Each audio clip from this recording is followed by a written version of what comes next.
So determine the type of conic that we are dealing with.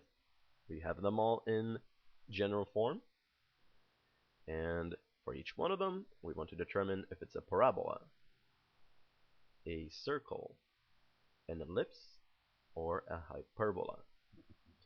Okay, so I'm assuming that you have already watched our previous video explaining how to determine that, and we just explain how the coefficients work and how they will affect what type of conic that we have.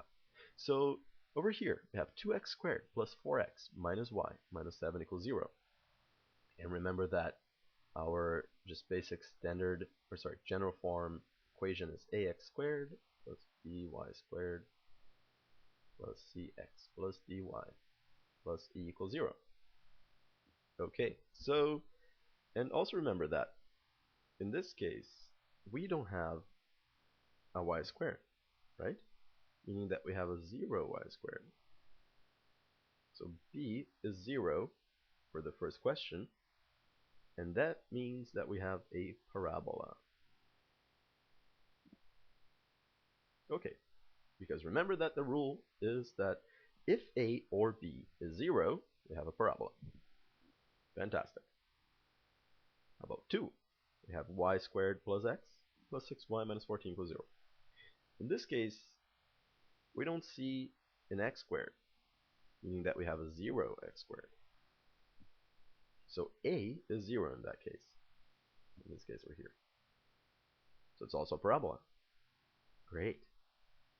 Okay, how about number 3? Here we have x squared plus y squared plus 4x plus 6y minus 14 equals 0. And let's take a look at a and b. Both a and b are 1. So a and b are the same. When a and b are the same, it's a circle. Great. Same thing for 4. They're both 3. A is equal to b. So also a circle. Fantastic. Then how about 5? We have 4x squared plus y squared plus 16x minus 2y plus 13 equals 0. So in this case, a is 4, b is 1.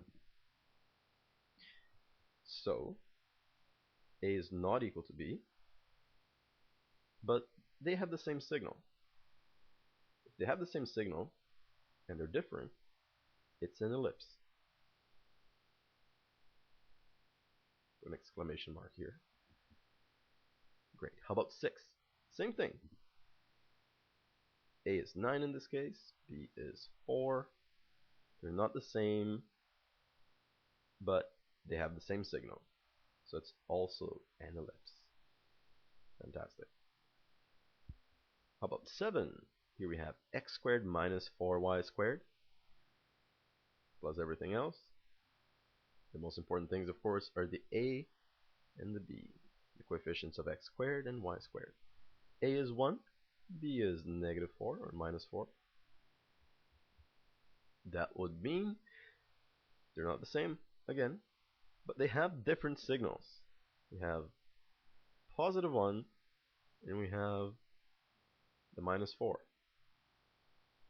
In this case, we have a hyperbola then.